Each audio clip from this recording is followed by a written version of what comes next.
All right, where would you like to start? Castlevania has long since established itself as one of Netflix's best original series and the uncontested champion of video game adaptations. Even so, there's certainly reason for concern heading into the show's fourth and final season. Can Castlevania tie up its many loose ends and deliver a fitting conclusion over the course of 10 episodes? Fortunately, all those fears are quickly put to rest in Season 4. Ready? Hell no. But when's that ever stopped us? The series really seems to have entered its Game of Thrones phase in its fourth season, especially with the idea of warring factions and houses jockeying for power in a land beset by chaos. Season 4 shows these different factions making their big power plays and slowly, deliberately begins drawing these scattered characters together into the grand finale.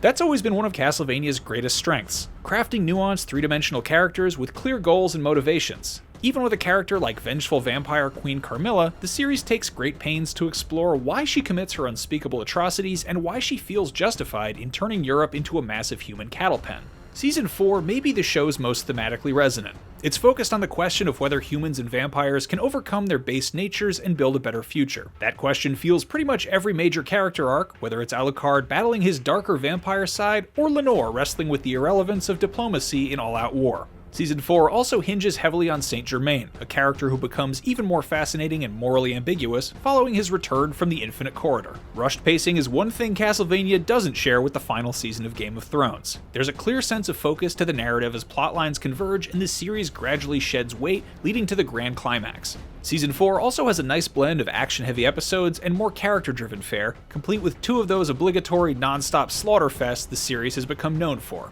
There's a real thrill seeing multiple characters unleash the full extent of their powers in a battle sequence that just keeps building and building. That's not to say the show is without a handful of stumbles in its march to the finish line. One early episode features a lengthy flashback detailing a returning character's recent history. That flashback winds up revealing too much about their motivations, ultimately robbing the show of a better reveal down the road. It's also disappointing to see some characters basically shuffled off the table in the latter half of the season. Somehow the series even finds room to introduce several new faces alongside all the returning favorites.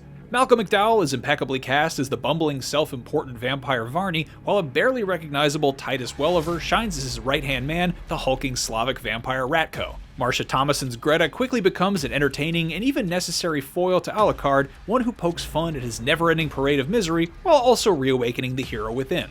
As usual, the voice cast is impressive all around, with Bill Nighy, Alejandro Reynoso, and Adetokunbo McCormack also among the standouts. Regardless of who lives or dies in the end, all the major characters are given definitive and emotionally satisfying endings. That's actually pretty refreshing in a franchise so focused on a constant stream of sequels and Dracula's never-ending revolving door of death and resurrection. Fans may decree the fact that Season 4 isn't very direct about setting up the previously announced spin-off series, but there's a lot to be said for just picking a clear endpoint and leaving the future to sort itself out. Everything has led us here. While 4 seasons is arguably too short a lifespan for a series as consistently great as Castlevania, better the series end now in top form rather than overstaying its welcome. Season 4 delivers the proper finale the series deserves, deftly working through a great deal of material and giving every major character a clear ending. It's safe to say the upcoming spin-off series will have very big boots to fill.